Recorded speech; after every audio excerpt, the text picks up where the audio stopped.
Welcome to the Growth Banter Podcast. My name is Blake Micola, CEO and founder of GMS Media Group, one of Australia's leading digital marketing agencies. This podcast is for anyone looking to learn the insights and strategies of industry leaders and how to build a successful life. Today, I'm joined by Ben Seymour, ex-professional rugby union player turned entrepreneur with his new supplement business, Rise. I hope you enjoy. Welcome, Benny boy. Thanks for having me. Good to have you on, mate. For those of you who don't know, mate, you've started your career in professional rugby union at the Western Force, and you've turned entrepreneur. And that's why we're here today to talk about your new business, Rise, which we've had a bit of input in helping you get it to ideation, to creation, and to the company it is today. Let's start with, I guess, what sparked your career to be a professional athlete, and then we'll get into your transition into being an entrepreneur. Yeah, I think I owe that to being born in New Zealand. It's pretty much all we know. The rugby capital. Yeah, exactly. So my dad used to play, then I got into it, and it's all I wanted to do really since I remember playing, which was about 4 when I first started. And then obviously moved to Australia here when I was 13. Still wanted to play rugby, and the dream was always the All Blacks, so we didn't quite get there. But mate, it was close. Yeah, it was a great journey, and took me to many places in the world, and taught me, all the lessons that I've learned today. Is that just a dream that everyone has in New Zealand, to fucking play for the All Blacks if you're in rugby? It would be, so. eh? Yeah, it's like the most disciplined, well put together team ever. Yeah, you can take so much from that team, and I was lucky enough to play against a fair few of them over there, but the lessons that you learn from what they do before the game, during the week, during the game, after the game, and things like that, and their lessons from that whole team, and everyone in New Zealand kind of looks up to them, I guess. It's definitely a lifelong dream of mine. It was, and it was a good time. Why is it so different with the culture in New Zealand than it is in Australia, do you think? I think Australia's gone downhill a bit in union, hasn't it? Yeah, maybe coming back. I think obviously it is definitely coming back. Home World Cup coming up, but I think there's not too much else in New Zealand to do. Whether it's play rugby or go adventuring and things like that. So yeah, nice fun. And then after your career, when did you wrap things up with that? It was about 2017. And then you transitioned into personal training. Yeah. And I met you at BFit in Double Bay. Yeah. You were training there. So yeah, what was the transition? Because obviously, I think a lot of professional athletes, there's that, if there's no thing lined up, it becomes often quite a hard transition to make, right? So did you have that plan in your head whilst you were playing? Like, what was that transition like from union to to sort of personal training and what you're doing now? Yeah, it was difficult. My hand was kind of forced over some issues in a pay dispute overseas where I was playing in Italy. But I guess throughout your whole career, and they probably do it even more so now, but when I was younger, it was sort of coming through that we were making sure that we were doing extracurricular activities. We had someone within the franchise or whoever you were playing for looking out for you outside of rugby, and making sure that you were planning for stuff after you finish. And obviously when you're in the zone and you're playing footy, you never think it's going to finish, but no matter how hard someone drills it into you that this is going to end one day, you need a plan. It's something that you kind of just ignore, but I think for me, networking was probably my biggest thing. I think, you're very lucky to be able to play at whatever level it is, and people love rugby players, and, we were going to luncheons and talking to people and meeting people. And I see a lot of my mates go down the either finance path or even real estate and things like that. And I think it all comes from sort of networking with a lot of people, being able to talk to people and things like that. So it wasn't an easy transition, but for me, being a first 5, I always aimed to be like the fittest in the team and be able to make critical decisions under pressure. So for me, I enjoyed fitness. I enjoyed the science behind it. I enjoyed annoying our S&C coach on why we were doing certain things, and our dietitian on what worked and what didn't work and stuff. So I think now looking back on it, there were a lot of things that have kind of led me to where I am today from this part. But I really enjoyed that high pressure environment.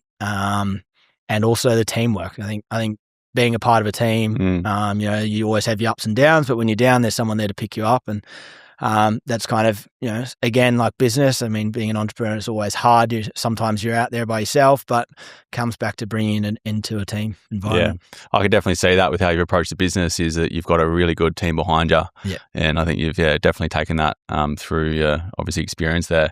And it's a funny thing, and I'm seeing it more today. Like if we even look at rugby league in Australia, it seems like obviously people are getting paid a lot more today. Yeah. But there is also, I think, a bit more emphasis on the end goal for a lot of people playing professional sport and their careers. And I think social media, personal branding has definitely played a huge impact in that. People are able to pivot straight into getting ambassadors, getting sponsored by other products. So it's not just necessarily what they're making with the club. It's also what they're making with other brands that they get affiliated with. So how much has that changed the outlook for the professional industry, do you think? Massively. That kind of wasn't as big as what it is now back then, and technology's obviously changed. I was just thinking now about photos I used to take back in Italy. They were blurry, looked like I was taking them with a potato. But now I think on the iPhone 1. Yeah, iPhone 1. But now we're that old. Yeah, I know, a few grey hairs. But I think now brand is everything. No matter what you do, who you are or whatever, you are essentially a brand. So for those players who want to represent other brands or things like that, like being a part of this, we want to work with players and things. So we look for someone who has a brand, who has a community, who has a following. It might be smaller, might be a micro influencer or creator, whatever you want to call them. But some of these bigger athletes, if they really buy into that and tell those stories about what they're doing day to day, which is another reason why I wanted to start this, is we don't really see the day to day of an athlete. We just see the Friday, Saturday night game and then that's it. So for myself, creating this Rise was about being able to tell that story not only for myself but for younger people who are looking up to all these athletes on where they go. It's a good point. Like we don't see the behind the scenes of what goes into a general week or pre-season for a sporting code. Yeah. Like what does a typical week look like? Like how much preparation, supplements, food, like how strict and disciplined you have to be? Yeah, it varies. Obviously pre-season is like super intense. Like you're just a zombie walking around with the intensity of training and getting, the Ks in the legs and things like that. So that's super important. I guess there, recovery, making sure you're eating enough, you're sleeping enough, and fueling enough for all of those sessions. And then when it comes to a game or season, it's all about recovery. So, back when I was playing, I can't speak for what it is now, but it was more so, a chilled start to the week, Monday, Tuesday, a lot of video review, review the game, bank that, move on, look at what's coming up this week. You're doing a lot of video, a lot of analysis on certain players and teams and structures on how they're playing. And then sort of towards the back end of the week, you'd lift a bit of intensity, maybe 1 or 2 intensity style sessions. Then it's captain's run, then you're playing again. And being in Perth, we were traveling a lot. So we traveled the most out of any team. So that was another massive factor in things that we had to measure and keep on top of for players. Wind back the clock without all this technology and, I guess, education on recovery supplements and products. What were people looking to back then, like 10, 20, 30 years ago? Like what were people typically consuming, throughout that week for recovery? Yeah, well, it was mostly based on food, and it should still be based on food. You should still be eating. No brainer. Eating enough. Eating well. Eating well, and you can't out supplement a bad diet. No. And you can't out train a bad diet as well. So yeah, definitely food. I think the data that we're getting from people, training load, intensity load, even things like collisions, we're getting intensity and data around that. So everything's a lot more manageable. I think the principles are still the same in terms of, what we want to train, how we want to move our body, and we're doing our weights and strength, and you're doing your running and you're getting your cardiovascular system working. I think it's all based on the same principles. I just think the data feedback's incredible, and then we can actually tailor things specifically to people. Yeah, nice one. And it seems like I've followed your journey probably the past decade or so. I'm sort of seeing the transition in you building this ecosystem between personal health, fitness, and overall just well-being. What's that mission? Like what drives you to create that sort of ecosystem and that mission for you? I guess, leading back to wanting to try and be the fittest and things like that. I learned a lot around training and different elements, and obviously everyone's different. Everyone's got different goals and stuff, but I think being able to specifically coach someone depending on what their goal is important. And that goes definitely for both male and female. Obviously the training principles are very similar. Maybe for some females, depending on certain things and goals that they want to achieve, we can dial back the intensity. We don't need to be doing cardio sessions every single day and things like that. So from a training element, that's where I'm really passionate about, and with my clients that I train now. Obviously, recovery is in there. The recovery is the biggest part of training. It's where we adapt to the stimulus that we're putting our bodies to. So once you get that progressive overload and you want to get better each week, we need to bank and recover from what we have done that week and lay that foundation. And then, I think fueling's been something that we've looked at as only the elites do it, or only when you're doing a marathon do you fuel and things like that. And in the current state that we're in now with social media and how many events are on and things like that, and everyone just wants to do everything, we're seeing a lot of injuries come from it. And I think, a big key factor is underfueling for all of those things. So undereating, underfueling, not just practicing your fueling on race day, but making sure that we're fueling throughout the week. And, it doesn't have to be every single supplement under the world, but there's certain things that will help you train. And then if you have to go to work, perform at work. And then when you're coming home, you need to perform at home. So that's where I've sort of created this ecosystem where I feel like I can help people achieve peak performance, no matter what their goal is. Yeah. And to rise. Yeah. And to rise up. It's probably a good time as well. Like timing in terms of societal shift, and Australia being, and definitely Sydney and the beaches, being quite a health conscious community, and it's just becoming way more health conscious. Seems like every year people are just having more time off going out. There's definitely more emphasis around getting the most out of your day, clean eating. And I think particularly in the business world, traditionally it was very much neglect your health to go all in on business and then figure it out when you're older, but then it's too late. Whereas now I think it's like mind like a stoic, body like an athlete. A lot of people are trying to, and you can have it all, and that's definitely possible, and it's definitely a better way to live life is to do it sustainably. So how important has the business been in terms of leveraging the shift and the trend at the moment with this whole health conscious lifestyle? Yeah, I think obviously it's been massive, and we can just see from, a marathon launches a year out with tickets, and 24 hours it's sold out. I think it was like 2 or 3 years ago, you'd be able to sign up to a 100-mile race the day before. Like there would always be entries. Yeah, wow. Like now even a 100-mile race is selling out 12 months in advance. Like how many crazy people are there that want to do all of these events? And I'm a last minute person, and I'm never organized and all that kind of stuff. So now it's like a shift for myself. I actually need to be organized in what I want to do for the year, and you're planning years out in advance. Like it's crazy, but I think it's great for business, obviously, and being able to help educate people on fueling correctly, making sure that they're hitting all their targets that they need to do, and then at the end that actually helps them perform better. So they're seeing results that are tangible for themselves. That helps with us as well. Might not have been a hit if we still had King's Cross open like it was. No, not at all. Although we're sort of venturing down to Rose Bay. Yeah, it's coming back. It's coming back. It's all about moderation, right? Now I know that you've done some crazy endurance events before, and I'm not a long distance runner. I dabble maybe 5-10Ks here and there. I've got some friends that can do a 20, 30K like it's nothing. And you see other people and a lot more people starting to do like 50, 100Ks.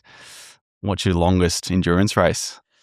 Longest I've done is a 250K multi-stage race. Fucking crazy. So that was, 6 stages over 7 days. So, you'd have to run 35 to 45Ks a day. Then you'd finish that stage, you'd be camping in the middle of, this was in the Atacama Desert, so you'd be camping in the middle of the desert, trying to eat what you could, but you had to ration that out because you had to carry it all along the way. So fueling was a massive part of that as well. So absolutely. So 250K. Where did you do that? In Chile, in the Atacama Desert. Okay. And how many days did that go for? 7 in total. 7 total, yeah, wow.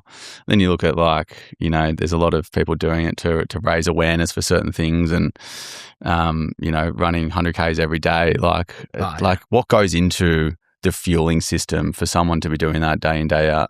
Yeah, definitely a lot of fuel. Carbohydrates would be definitely your friend throughout that period. So hydrating to start with. I always start my day with hydration. I feel like everything that we do in life is better done hydrated. So that's where I would start. Then we'd have carbohydrates throughout the day. And those longer races, we can't be having just liquid carbs the whole time. You do want to be trying to eat as well. But it just depends on what that event is. We've seen guys run across Australia and back. And a lot of that fueling is done through eating as much as they can. And then, you need to train your gut up to be able to do that for an extended period. But then supplementing that in terms of liquid carbs as well, or if you're carb loading for a race, 2 or 3 days out, you need to be having 10 grams of carbs per kilogram of body weight. Liquid carbs can be your friend throughout that as well. Yeah, well, and the mindset that goes into this, like mind over matter, right? How much is it mental? Oh, yeah, a lot of it. A lot of it is, and I think that's where it set out for me, was just being, determined to finish something, or determined to prove people wrong, or determined to see what I was actually truly capable of. And I think, that's where the old saying about, you learn on the edge of your comfort zone and all of that stuff, but I couldn't agree with it more. There's a time and place for it. I don't think you can live your life on the edge of that the whole time, because it will definitely take it out of you. But I love pushing my limits physically, mentally, business, and things like that. Probably need to push my limits emotionally a bit more. Can sometimes be a little bit dull on that side of things, but baby on the way. You got to get the sleep in, mate. Yeah, sleep biggest factor. Something I don't get enough of. Sleep is key. Well, let's talk about Rise, the products that you've got here today, and let's go through each of them and sort of educate people on what each are used for, the importance of each, and the benefits of each. So what do we got here today? So we've got our Rise fueling system is what I wanted to create, and it was out of the need for having better products, cleaner products, products that had clinical doses of ingredients, rather than just putting something on the back of a nutritional panel and saying that it's in there when it actually doesn't. That amount doesn't actually do anything. So I start my day with hydration. We've got 3 flavors of our hydration. We've got pink Himalayan salt as our sodium source. No artificial flavors, colors, or anything like that. No sugars. So that's the start of my day. I would normally add creatine monohydrate to that as well. We know the creatine is the most studied supplement in the world, both for performance benefit, ATP production and things like that, but also from a cognitive function and benefit as well. Then I enjoy training first thing in the morning. It's probably similar to yourself. We never know how long the day is going to go for. And I'm someone that needs to do some movement each and every day for my mental health and just to get the best out of my day. So I'd start with performance fuel before training. So this is got 20 grams of carbs. We've got some caffeine in it there for alertness and a bit of energy. We've got a trademarked ingredient called Senactive, which helps increase your VO2 max. We're seeing VO2 max as a great marker for fitness, cardiovascular health, but also for longevity in life. So I would have that. We've also got some nootropics in there, alpha GPC and L-tyrosine, which helps with cognitive function. So sometimes I'd have that before a meeting as well. We've got no jitters throughout that because of the carb and caffeine content. So it's not like your normal pre-workout where you're buzzing off your head and you're itching yourself. You won't get that, but you'll get a clean focus and some energy through that. Then we've got our endurance product, which is more for those longer style sessions, anything up to like 60 minutes. And we use that in our ultra marathons or marathons, ultra marathons and stuff. That's another carb-based product. We've got some taurine in there, which is great for endurance. Full electrolyte profile as well. Some B vitamins and CoQ10, which helps with cellular repair. So you can imagine your body's in the ringer when you're going through these events. So anything that we can help replenish and continue to fuel whilst we're going, that's there. Then our collagen hot chocolate is our nighttime blend. We've got bovine collagen in there, which is great for your joints and ligaments rather than marine collagen, which is a bit more beauty, hair, skin, and nails. We've got glycine, magnesium, tryptophan, ashwagandha, reishi. It's stacked full of ingredients that is actually going to help you calm down before you go to bed, and then make sure that the quality of sleep that we're getting is up there. And the data feedback on that from Whoop and Aura rings and stuff, I probably get 5 messages a day from people of getting their Garmin score or their Apple score on what their sleep was for the night. So it's definitely up there with one of our best sellers. How good. Love it. Electrolytes seems to be probably like the more friendly used supplement today that a lot of people are getting on board of. You mentioned Himalayan salt there. What's the difference between normal salt and Himalayan salt that's going to actually charge the body and hydrate the body? Yeah, it's definitely a buzzword at the moment. And I think there's a bit of confusion around calling hydration fuel, when hydration's not fuel at all. There's actually no fuel in there to give you energy, but it is going to hydrate you. And different forms of sodium or salt and things like that have different trace minerals in there. And I guess Himalayan pink salt is a much more premium salt that we can use across the day and whenever we're using it. So everyone, like whether you're training or not, should people be having Himalayan salt sort of products or something like this every morning? Yeah, definitely. I mean, you can imagine, hopefully you're getting 7 to 8 hours sleep a night and you're not drinking throughout your sleep. So you're waking up, semi-dehydrated, and the stats and data on dehydration, it's something like 2 to 3%. If you're 2 to 3% dehydrated, you're losing up to like 20 to 30% of your strength. Yeah, wow. Okay. So Didn't know there's that. Definitely a place for it. It's super important. It helps with obviously your blood pressure and things like that as well. But something to have in the afternoon, if you're caffeine sensitive and you feel like you got that drop and you don't want to have caffeine too late in the afternoon, you could have a hydration sachet, and you'd actually feel a bit more energized from that. I swear last night I went to the bathroom 3 times overnight because I must just be too busy during the day to be consciously drinking enough water. Yeah. I swear I try to drink enough, but I get to like dinner time and I'm eating typically a bigger meal that I do. I don't eat much for breakfast, lunch, pretty light. Then I'll load up a little bit at night and then I'm just drinking. I'm so thirsty before bed. If someone's like that, like I am, how do you solve that? Yeah, it's tricky because you don't want to eat too close to bedtime, but then sometimes when you eat in the morning, you feel a bit sluggish after you eat, and sometimes when you're a bit fasted, you're a bit more productive at work. So there's definitely a balance there. I'd try and tailor your liquids to earlier in the morning, and then it does take some time to train your body up to it, but also taking like smaller drinks rather than just smashing a whole glass of water each time. Because we got to sell about a litre. Yeah, I've read something around at the speed that it goes in is the speed that it comes out. Yeah, right. So okay. You're probably taking in a litre, and half an hour later you've got a litre to get rid of. Your body can only absorb a certain amount, right? Exactly. Yeah, and that's where sodium and hydration helps, is actually your body absorbing the water rather than it just going straight through you. Got it. Okay. So more consistent throughout the day then and more in the morning. Yeah. And then the collagen, that's the nighttime because, I'm sure a lot of people, busy lives, it's I'm sure most people live stressful days. Yeah. How important is like what goes into that to improve sleep? Yeah, I think that was a massive part for me. I still don't get enough sleep as it is, but the sleep. What's your average? It's like 5 or 6 hours. What should you be getting? I think it's around 7 or 8. But I mean, everyone's obviously different. Some people like sleeping a lot more. But I think, if that is the case, and sometimes, everyone's like, oh, just sleep more. It's like, we'll find me 4 hours in the day extra, I need a 28-hour day. But I think most importantly is that sleep that you are getting is quality sleep. Yeah. And so, if people are familiar with Whoop and you want to be in the green, I've had days where I've only had 5 hours sleep, but I am in the green. So our collagen hot chocolate actually helps lower your resting heart rate, which is obviously a good marker to show that you are recovered and you're in a good state.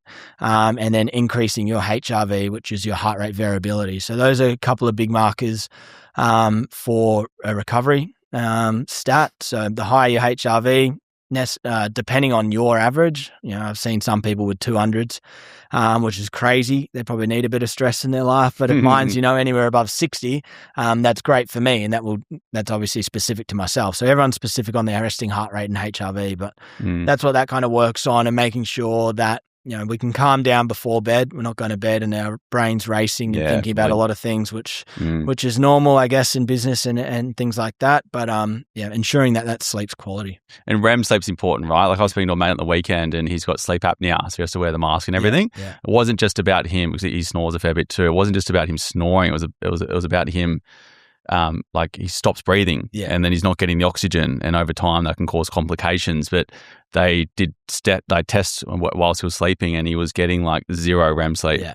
So it's not just about the length of sleep, right? It's the quality, like you said. Yeah, definitely. REM's up there, rapid eye movement sleep, and glycine, which is in our recharge, helps with that. Sometimes in that REM sleep is when you can have like dreams and quite vivid dreams and things. So they're the best. Yeah. So or can be the worst. Yeah, exactly. Depends what you're dreaming of. But some people have said that they get a lot of REM sleep and they're getting some dreams in that. So you can half dose it, and it's obviously specific to each individual. But for myself, I'm loving those dreams. Yeah, exactly. Mate, I'm a big sleeper. I always have been, particularly if my diet, my lifestyle is off.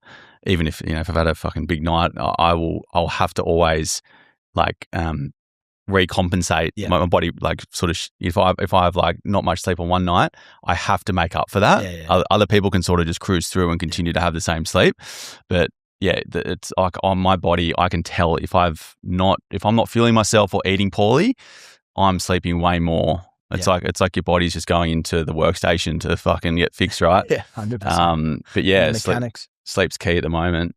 Now, Rise as a company, you've only started this recently. It was mid last year. Yep.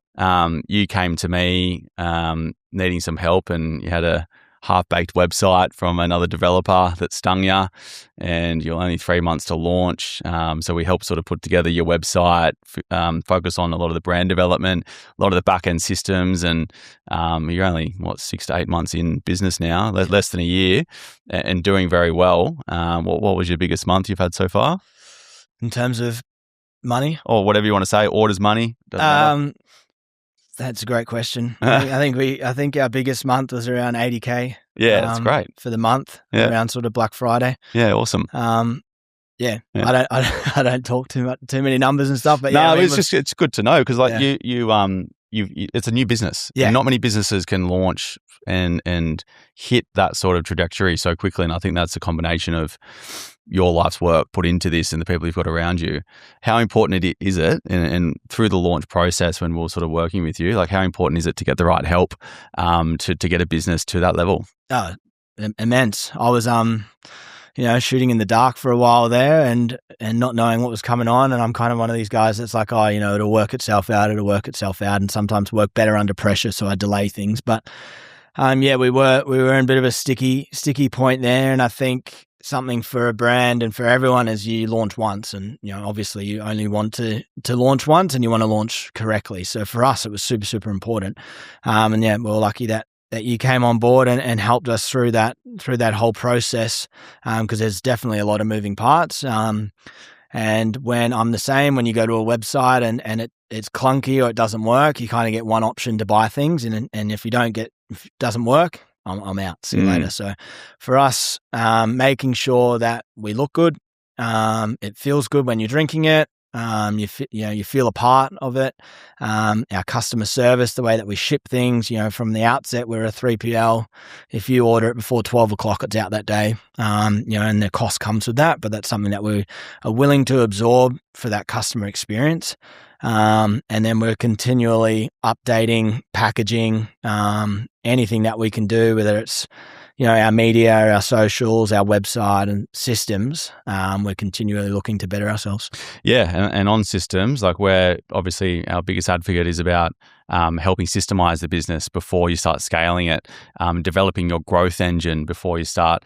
So many brands out there, they don't have any of that infrastructure set in place. They'll go out, start spending ads, start working with an agency, and it all falls over, and they've lost 20, 30, 40,000 as a result over, only a few months. So how important do you feel it is to get the systems right first before you go and start scaling a business from your experience? Imperative. And I think, when we started with you, we didn't launch ads initially to start with for the first month or so. We went organically. We did certain events. We showed up in certain places. We captured a lot of that content, and we really systemized how we were going to do that. And then, I was like, let's turn the ads on and let's spend thousands. And you're like, no, mate, let's make sure we streamline things and work on our ROAS and all of those things, which were new to me, but now it all just makes sense. Like, let's get our systems in place so that when we, increase something by 30%, we're seeing that on the other end. And when we're increasing it by 100%, we're still seeing that, rather than, budgets going up, but our returns coming down. So making sure that that's a streamlined process, and it's, kind of linear in things that we do. Launch our first ever Black Friday, you helped us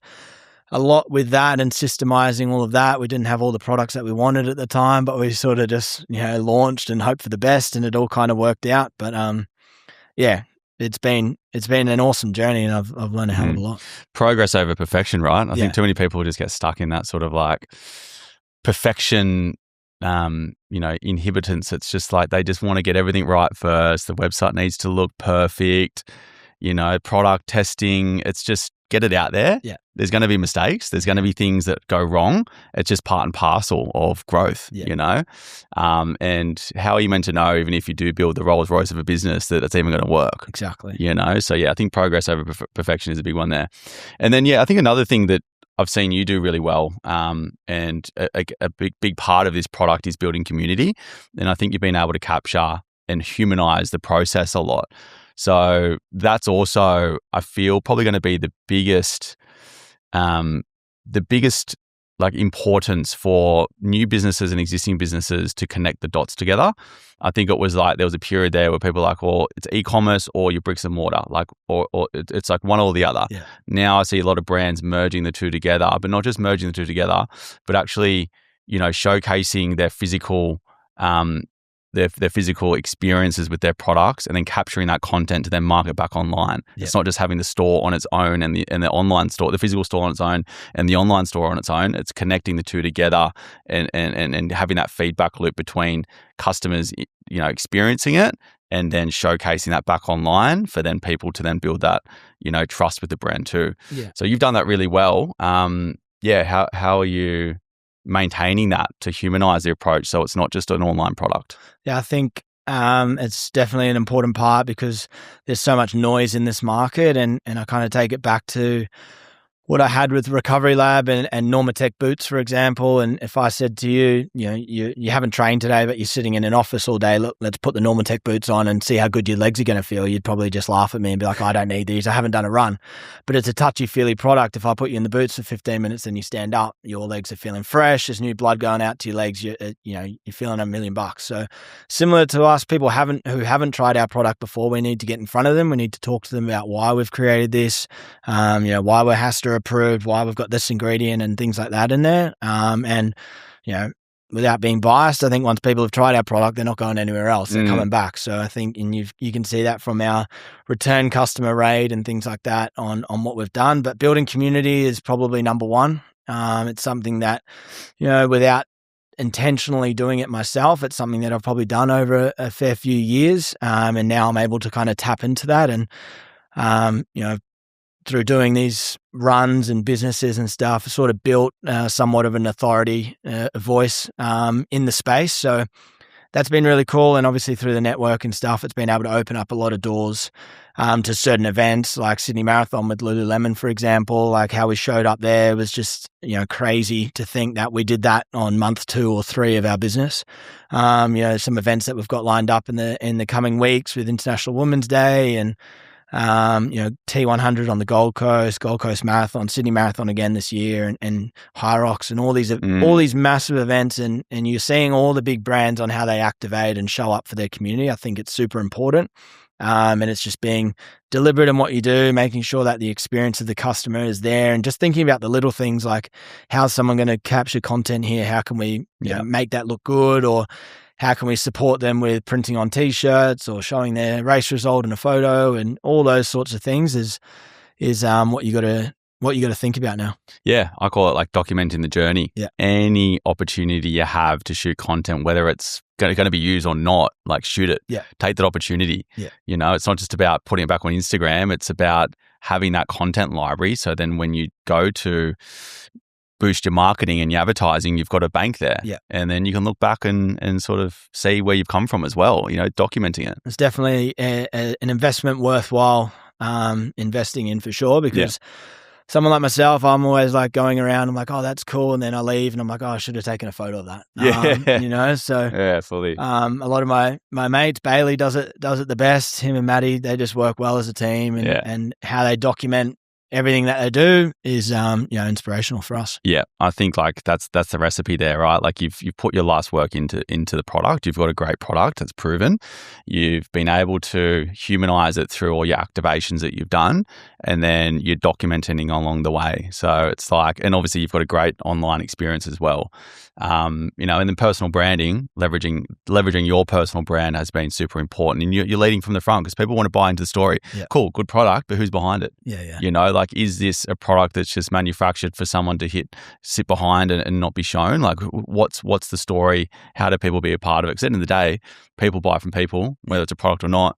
So, like, your personal brand, leveraging that, that I think that's been an incredible thing to watch as well, and why people buy into this too, right? It's kind of crazy to think about it, and a bit of a side tangent, but I just created this for like myself. Yeah. I was like, I just need this stuff. I need the best of the best, and I want to buy it from one brand. And I've created this. And then the other night I was like, man, I'm so much bigger than this now. Like, I go to Centennial Park and people are riding around with their bottles. And I was driving back from the dog park yesterday, and some bloke I don't know just said, "Rise up," through the window. Like, I was driving past. It was just like little things like that, I guess, is cool. And it's great, like affirmation and of where we're going and what we're doing. But yeah, it's been a wild journey so far. I take my Rise bottle everywhere. Yeah.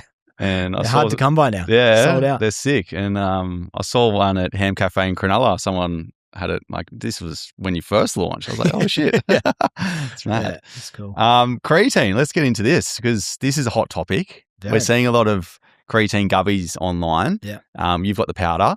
There's no right or wrong. Creatine's great either way, right? But what's the debate? Let's settle it. Like, powder or gummies? I guess for anyone, it's however they want to take it. Creatine gummies are obviously a bit easier and user friendly for someone who doesn't want to take powder. For me, the feedback that we've had with our powder is it's truly unflavored. It mixes well, and it's not like drinking chalk. So I drink it with my hydration. I can't taste it. You could drink it by itself. My mum does that. Or you can mix it in with a smoothie and things like that. But as we know, it's the most tested supplement and studied supplements in the world. And we're continually finding out more about it. It used to be about just building lean muscle mass, and now we're finding about all the benefits, especially for females. And then we're finding out, the sleep deprivation and cognitive benefits for it. So it's definitely probably, should be a staple in everyone's diet. And I think, hopefully I'm not launching this too soon, but we're going to do something where we're going to give everyone on their first time order a bag of free creatine. So from what I've wanted to create and give people the best to reach their peak performance, I think it's a small thing that we can do to give to people to help them on that journey. And I think I haven't seen anyone else do it. So for us, it's something that I'm passionate about and giving back. So mad. I'll just make a fake name so I can get another free bag. I'll just see your address. Yeah. Shit. I even had some this morning because I've noticed there's only a few supplements where I notice that there is like physical and mental differences that you can actually feel, right? Because like that, I think that's part of the problem with a lot of supplements and vitamins is that you can't feel the difference, and therefore you don't know whether it's working. Is it placebo or not? Yeah. I think magnesium is definitely one that helps me sleep as well as the collagen, and then the electrolytes, obviously with hydration, and creatine for the mental clarity. Yeah. I'm finding like I've just been so much more clearer in the head because I get a lot of brain fog as well if I'm like too stressed or overwhelmed. But yeah, the mental clarity that creatine gives you. So it's not just for physical. No, yeah. All the cognitive benefits around, that exactly has been crazy. And people have been sort of dosing up to 20 grams, which is an extremely high dose, but it's been shown to be effective. I think my word of advice is if you are going to up it to that, then split it out across the day rather than having 20 grams, first thing when you wake up on an empty stomach, because it can cause some gut issues. Right. But like anything, build up to it. I start my day with 10 grams, and depending on the day, I could add 5 grams at lunch and 5 grams at dinner time, for example.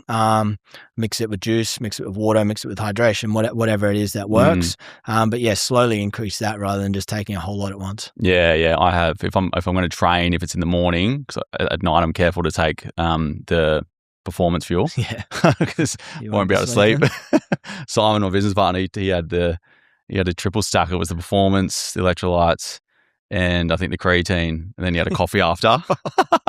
Awesome. I think he was almost had a heart attack. But yeah, like I stack the creatine and the electrolytes and a bit of performance in the morning. If it's just afternoon, I'll do creatine and electrolytes if I haven't had the electrolytes for the day. Yeah. And that's if I'm going to the gym, of course. What's your typical stack look like for a day? Yeah, which we're going to bring out a non-caffeinated version of our okay, so you can have it like later on. Have that in the afternoon Cool. because of the benefits of having that when you're training. Sick. But honestly, my stack is I take everything every day. That's why I created it, because I found gaps in certain things in places that I wanted to do. So I filled those gaps with these products. So that is my honest answer. I take everything every day, and we've got some protein coming out soon as well. So that will add into my post session and even before my bedtime. I'll have that as well. And then we've got some gels coming out as well. So any gummies coming out? You jumping on that bandwagon? No gummies at the moment. Gummies. It's definitely like there, but yeah. No, each to their own. One thing at a time. Yeah, exactly. Yeah, exactly. Very good. Problem with gummies is I'd just eat them all at once. Yeah, sweet tooth. True, I would too. So I've actually never tried one. Yeah. I'd have to give it a go. But yeah, like I love the creatine you've got. You're right. There's no chalkiness. Yeah. Like I just have it on its own, and it's like drinking water. Like there's no like yucky feeling with it. And then you can mix it with all the other flavors you got. It's mad.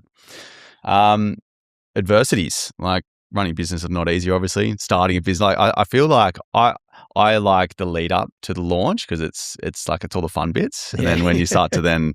I need customers. Like that's where shit gets real. And aside from Rise as well, like what's been the biggest challenge you feel like rock bottom moment that you've had, with your career? For me, probably had a couple. Not making a schoolboys team back at school for rugby was definitely a turning point in my life. It taught me that, nothing is ever given, and no matter what my previous 2 years were and what people were sort of telling me and selectors were telling me, and I thought was going to happen, it didn't happen. And that, for me, looking back on my life, that was definitely one of the biggest turning points where I just knew that hard work, outworked anything. A lot of my mates made certain teams that I didn't, and that I thought, potentially that's where I was going to be. And I left school without a Super Rugby contract, where some others did. So for me, it was back to the drawing board, work as hard as I could. And like, I actually think that was like something that was given to me and that I actually appreciate having and going through. So that was awesome. Seeing my parents go through business. Dad told me not to get into franchising. I got into franchising, and now I know why he told me not to get into franchising. But I bounced lots of ideas off my parents. They work together, but they're kind of different. Mum, I can call mum when everything's going to shit, and she's just like, you know what, just show up. It'll be right. We'll work through it. Get on your bike and go again. Where Dad's very systemized and risk adverse. So that's been cool. But then obviously, building out Rise and building our team. We've hired Minty, who's been come from the UK and a massive background in the energy drink business. Shout out to Minty. So that's been awesome, learning from her. She's very systemized, very creative in how we're going to show up at events and things like that. And that's been awesome. So yeah, learning systems, facing that adversity, but not giving up, just learning from it. And that's obviously hard. And that's probably another reason why I got into long distance running, because, running 100Ks, 200Ks, whatever it is, like, it's never going to be a straight line. There's always some form of obstacle that you need to face there. So I enjoy that. I love it. And just, bank it. What's been the most rewarding thing, do you think? Oh, there would be lots of things. Business wise, I think launching this and just being on a Zoom call with all the boys and listening to the Shopify notifications come through, you're sitting there going, is this going to work? And it's just being a service business, I'm always envious of like product businesses that you can just see like all those individual it's just right bing, bing. Selling out a product has been crazy, and that obviously comes with its issues. We haven't been ordering low MOQs either, but it's been like the support in the community has been amazing. And then growing a family on the side. So you're about to have a baby. So life's good. That's good, mate. Very good. You're gonna probably have less sleep now. Yeah, I'm used to it now. More creatine. From 4 hours to 2 hours. Yeah. Luckily, we've trained ourselves back in the day, right? Exactly. We know how to push through. Like having mentors and people around you, I think is like probably one of the most important things that anyone can have. Some people think that they can do it all their own. Good on them. For me in my career, I think when I've had moments of breakthroughs, it's definitely been from having someone that I've lent into that's been able to like show me a different lens, because tunnel vision is such a big thing in business. And I think a lot of people get into business because maybe they've been part of a prior company that they've worked at, or they see other people, or they're around other people, and they're just like, well, if they can do it, I can do it. So you have a sense of bit of like a naivety going into it. But then there's a time when you're like, okay, now what? You're like, you can't do everything. And I think the initial little drive that gets you into, becoming an entrepreneur or business owner, it can fade, and that's when support kicks in. So if I could ask you a question of, who's been the biggest inspiration for you, building your career and what keeps you driven, like who do you lean into the most? Yeah, there'd definitely be a few. My parents would have to be up there in terms of businesses that they've done and created. I've lent on a good friend, Jeff Lucas, who's run multiple businesses as CEO and creating his own business now. And he's been helping us with some systems to expand overseas. So that's been awesome. I lean on my wife all the time for questions that I have and getting that sort of female vision on things. She's very creative. She's very aesthetic in what she wants. So obviously branding and things like that. She played a big role in doing that. Just, I guess, the team that we have, we work really closely together and make sure that everyone has a say. And whilst that might be, 4 or 5 different things and different ways to do it, but we come and find a medium where everyone's sort of happy with that. But yeah, I guess, the saying is you don't want to be the smartest in the room. No. I've definitely taken that on board and I've lent on a wide range of people for certain things. And it's all sort of coming together. Yeah, it's what they say, be interesting. No, be interested, not interesting. Yeah. And whenever I'm in like a business networking event, I've done it my whole career. If I'm talking too much, by the end of it, I'm like, fuck, I shouldn't have done that. Or like I didn't learn anything. Yeah, it's like you never want to be the loudest voice in the room. You want to be able to sit back and be interested about what other people have to say, because the more talking you're doing, the more you lose the situation, Yeah. So I think there's power in silence sometimes. Yeah, I get that all the time. Some people think I'm just like at the back of the room bored, but I call myself a sponge. Like I just want to like soak up everything that I can possibly soak up from everyone's words, their actions that they've been doing and their stories and things like that, and then pick and choose what I want to take, what I don't want to take, and where I want to go with certain things. No, it's good to be. I've noticed that as well. Like you take a lot of things on board, and I think if you're going to align yourself with other people, like that's the way to do it. Yeah. You don't want to be like, nah, this is the way I'm doing it. Because then it's just like, you don't know everything. You don't know everything. And the more you know, the more you don't know. Yeah. Which is the crazy part. Like when you're young and you just think you know everything, it's so funny. Yeah. Now, more of like a aspiration sort of hypothetical. If you had a kitchen shelf with 5 people as your potential board of advisors, famous, dead or alive, who would they be? Who would you pick? Oh, Doesn't have to be 5.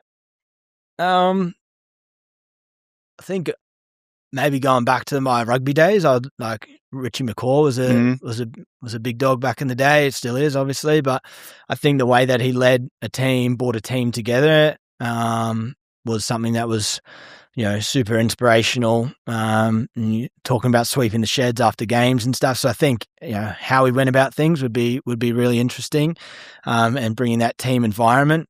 I think there'd be obviously some other professional athletes that have done it, but then probably some business owners, maybe some people that I haven't met as such, but people I look at online who seem to be living the dream, like Adam Sullivan as well. I think he's a goat. Yeah, he's built such a great community. The way that he shows up might ruffle some feathers for some people, but like also the fact that he just doesn't give a shit. Fuck, he's so good at content. It's ridiculous. What people care. Yeah. He knows that what he's doing is right. And in the way that he's doing it, and I don't think everything's calculated, but it just seems that way.